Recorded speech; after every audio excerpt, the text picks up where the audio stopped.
Hello बच्चों, आज हम लेकर आए हैं फिजिक्स का सेकंड वीडियो जिसमें हम चैप्टर डिस्कस करने वाले हैं इलेक्ट्रिक चार्जेस एंड फील्ड। इसके फर्स्ट वीडियो में मैंने आपको कूलम्स लॉ के बारे में एक्सप्लेन किया है और आज के वीडियो में हम परमिटिविटी ऑफ मीडियम और रिलेटिव परमिटिविटी ऑफ मीडियम के बारे में पढ़ने वाले हैं। ये दोनों टर्म को समझने के पहले आपको कूलम्स लॉ के बारे में जानना जरूरी है, जिसे मैं यहाँ पर थोड़ा सा शॉर्ट में एक्सप्लेन कर रहा हूँ। ठीक है, सपोज मेरे पास में टू चार्जेस Q1 और Q2 जो d डिस्टेंस पे मैंने पुटअप कर रखा है, तो दोनों चार्ज के बीच में कुछ ना कुछ इंटरेक्शन फोर्स होगा। ये इंटरेक्शन फोर्स डिपेंड करेगा चार्ज का नेचर कैसा है। यदि चार्ज दोनों पॉजिटिव हैं तो डेफिनेटली रिपल्सन होगा, दोनों निगेटिव है तब भी रिपल्सन होगा, और यदि निगेटिव और पॉजिटिव है तो अट्रैक्शन होगा। इसका मतलब कुछ ना कुछ फोर्स तो एक्सर्ट होना ही है बिटवीन द टू चार्जेस। ठीक है, तो एक्चुअली चार्ज को मैंने कुछ डिस्टेंस पे पुटअप किया तो फोर्स कितना लगना है इसके बारे में मुझे इंफॉर्मेशन मिलता है कूलम्स लॉ से।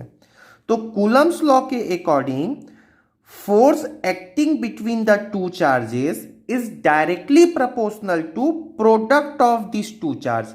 मतलब ये दो चार्ज जितने ज्यादा होंगे फोर्स उनके बीच में उतना ही ज्यादा होगा, आइदर रिपल्सन फोर्स और अट्रैक्शन फोर्स। और simultaneously according to Coulomb's law the force acting between these two charges is inversely proportional to square of distance between them। ठीक है, तो डिस्टेंस जितना ज्यादा होगा फोर्स उतना ही कम लगने वाला है दोनों चार्जेस के बीच में। ठीक, यहां पर इंपॉर्टेंट बात यह है कि फोर्स हमेशा कहां एक्ट होना है, along line joining between them. मतलब सपोज यहां पर Q है और ये प्लस चार्ज है, ये प्लस चार्ज है, तो इनको ज्वाइन किया इस लाइन से तो फोर्स लगना है इस डायरेक्शन पे, रिपल्सन इस डायरेक्शन पे, रिपल्सन। क्लियर हो गया। चलिए अब आगे बात कर लेते हैं कि ये K क्या है। क्या इनके बीच में लगने वाला जो फोर्स है वो मीडियम पे डिपेंड करेगा जहां पर ये चार्ज रखा हुआ है? तो बिल्कुल डिपेंड करेगा। ठीक है, इसी मीडियम को हम समझने के लिए कि आखिर ये दो चार्ज किस मीडियम में रखे हैं, इसी मीडियम को समझने के लिए हम आज का लेक्चर लेकर आए हैं और इसे आप फील करिएगा, महसूस करिएगा, जो कि बहुत सिंपल है। ठीक है, चलिए आगे बढ़ते हैं। के एक्चुअली में है 1/4 pi epsilon m। What is m? Permittivity of medium. इसे हम बोलते हैं परमिटिविटी ऑफ मीडियम। इसका एक्सप्लेनेशन भी हम आगे समझते हैं, बट उसके पहले यदि मैं k को इन फॉर्मूले में रख लूं 1/4 पाई एप्सिलॉन m, तो ये फॉर्मूला कुछ इस टाइप से हो जाता है। कूलम्स लॉ का डिटेल फॉर्मूला या complete formula 1/4 pi epsilon m Q1 Q2 by d square. What should be the unit of epsilon m? Epsilon m को यदि आप यहां लेकर आते हैं और फोर्स को यहां नीचे लेकर ले आते हैं तो यूनिट क्या होना चाहिए? Q1 Q2 के प्लेस पे मैंने कूलम स्क्वायर अपॉन फोर्स अब नीचे आ चुका है, फोर्स का यूनिट होता है न्यूटन और d होता है मीटर स्क्वायर डिस्टेंस में। ये मैंने ऐसा यूनिट या m के सिस्टम में रख दिया है। अब सुनिए इंपॉर्टेंट बात, यदि ये दो चार्जेस Q1 और Q2 को मैं एयर में रख दूं या वैक्यूम में रख दूं या किसी फ्री स्पेस में रख दूं जहां पर इनके बीच में कुछ भी नहीं है, वैक्यूम है, कुछ भी नहीं है या एयर है, तो उस सिचुएशन में एप्सिलॉन m को हम एप्सिलॉन नॉट कह देते हैं। मतलब यही m मीडियम तो कुछ भी हो सकता है। अब इस मीडियम को मैं स्पेशली एयर के लिए यदि कहना चाहूं या वैक्यूम के लिए कहना चाहूं तो उसको मैं एप्सिलॉन नॉट कह देता हूं, जिसे एब्सोल्यूट परमिटिविटी भी कहते हैं। And the value of absolute permittivity for air is 8.85 into 10⁻⁻12। Of course same unit coulomb square Newton पर मीटर स्क्वायर। क्लियर है? चलिए अब आप खुद सोचो कि यदि Q1 और Q2 दो चार्जेस है और इसको मैंने वैक्यूम में रखा है, वैक्यूम में रखा है मतलब यहां पर मीडियम कुछ भी नहीं है, तो इनके बीच में जो लगने वाला फोर्स है वो मैक्सिमम होगा। फोर्स मैक्सिमम होगा क्योंकि यहां पर कोई भी मीडियम नहीं है जो फोर्स को कम करे।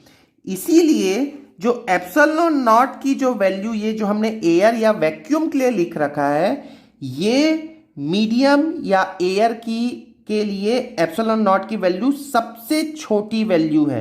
क्यों छोटी वैल्यू है? तो आप खुद सोचो, यदि यहां पर एयर है और एयर में लगने वाला जो एयर में यदि मैं चार्ज पुट अप करता हूं और वहां पर जो लगने वाला फोर्स सबसे ज्यादा है, यदि फोर्स ज्यादा होगा तो एप्सिलॉन नॉट की वैल्यू सबसे कम होगी फॉर एयर। क्लियर हो गया? तो परमिटिविटी एक्चुअली में क्या होता है, किसी मीडियम की एक प्रॉपर्टी है।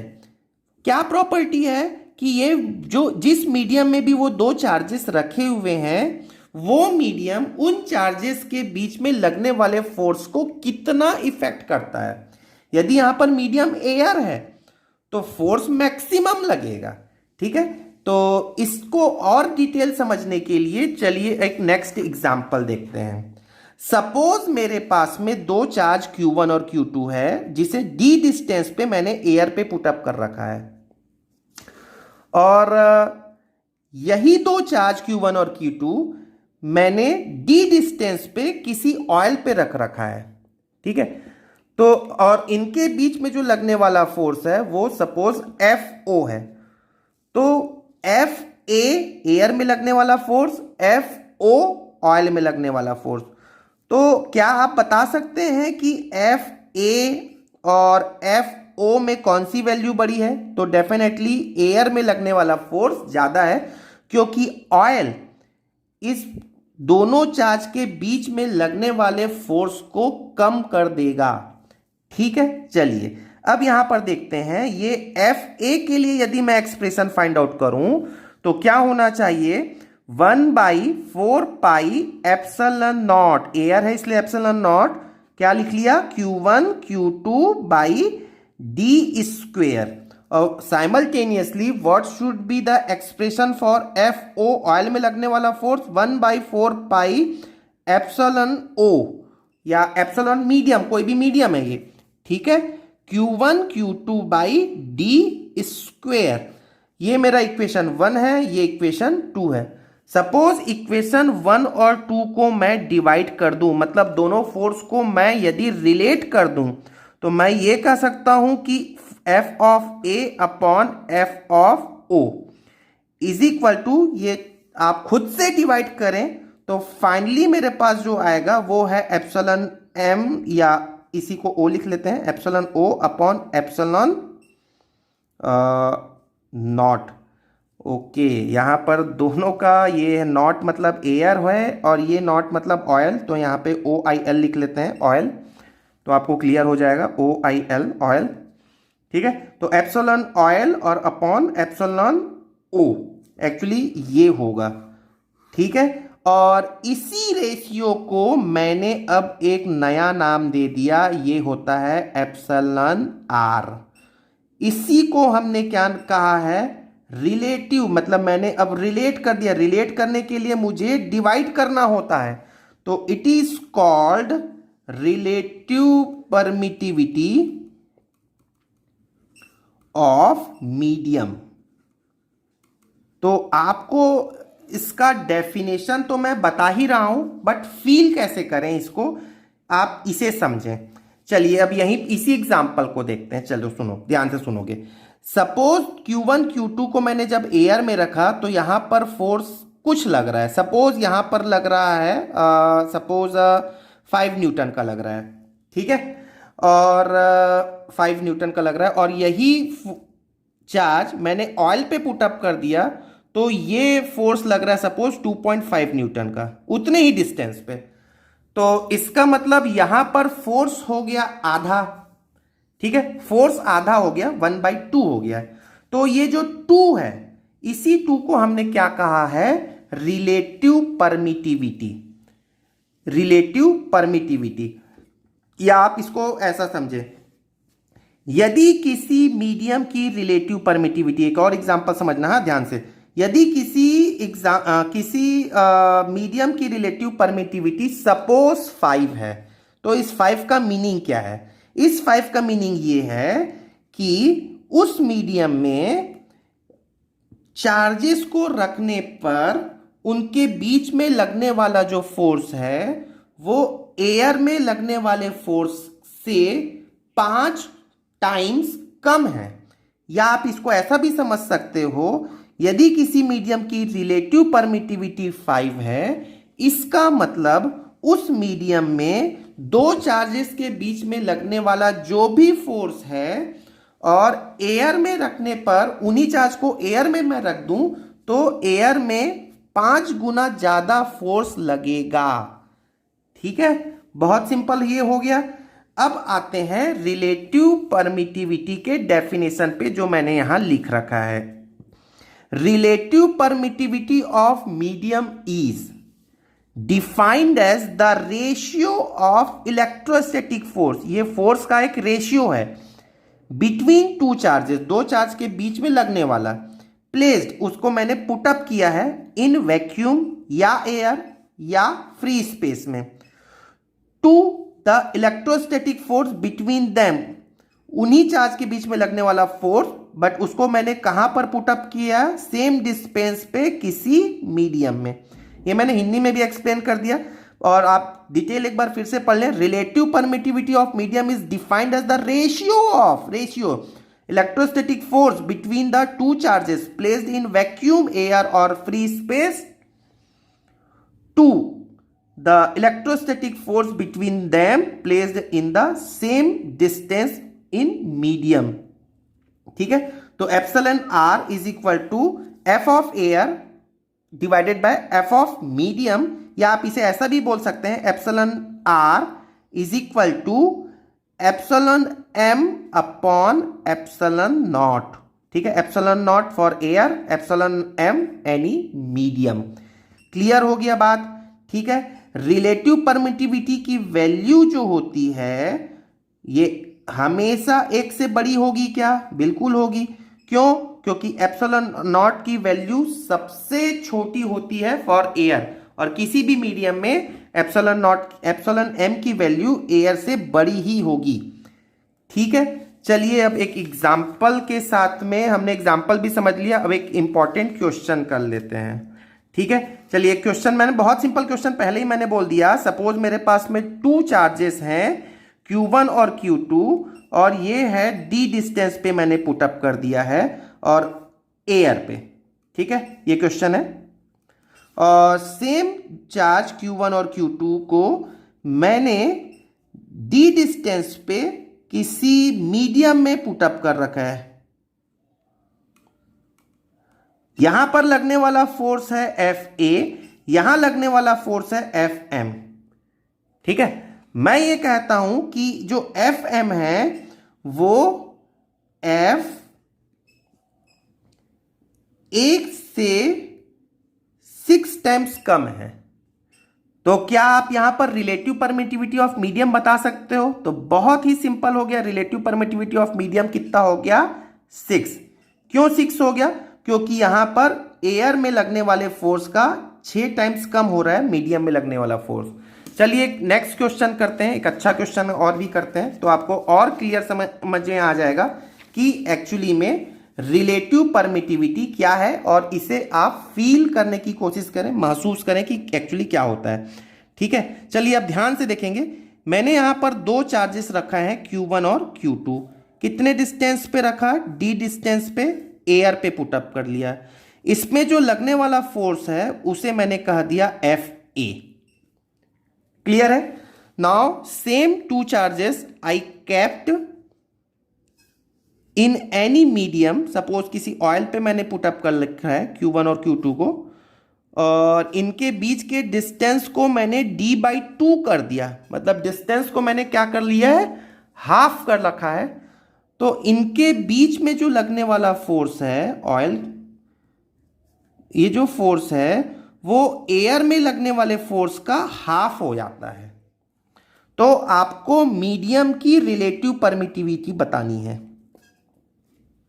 क्वेश्चन क्लियर है? दो चार्ज Q1 Q2, यहां पर d डिस्टेंस पे, ऑयल पे मैं d/2 डिस्टेंस पे पुटअप कर दिया। यहां पर लगने वाला फोर्स है Fa, यहां पर लगने वाला जो फोर्स है वो Fa/2 है। तो आपको यहां पर रिलेटिव परमिटिविटी बताना है। तो बहुत से बच्चे इसमें आंसर कर देते हैं रिलेटिव परमिटिविटी 2 होगी। आप बोलोगे सर यहां पर Fa है, यहां पर Fa/2 है, तो रिलेटिव परमिटिविटी 2 होगी। ये गलत है। गलत क्यों है? क्योंकि आपको डेफिनेशन में क्या बताया मैंने? डेफिनेशन में मैंने ये बताया है, रिलेटिव परमिटिविटी के डेफिनेशन में बताया है डिस्टेंस सेम होना चाहिए। ठीक है, यहां पर डिस्टेंस मैंने चेंज कर दिया, यहां डिस्टेंस है d, तो यहां पर डिस्टेंस है d/2। तो चलिए इस टाइप के क्वेश्चंस को कैसे सॉल्व करें। तो what should be the expression for Fa? तो आप बोलने वाले हो 1/4 pi epsilon not Q1 Q2 by d square.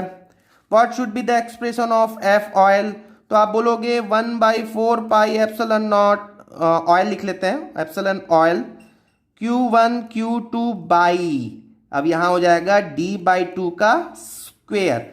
ये हमारे पास में इक्वेशन 1, ये हमारे पास में इक्वेशन 2। ठीक है, इक्वेशन 1 और इक्वेशन 2 को आप डिवाइड करें तो ये हो जाएगा F of A divided by F of oil.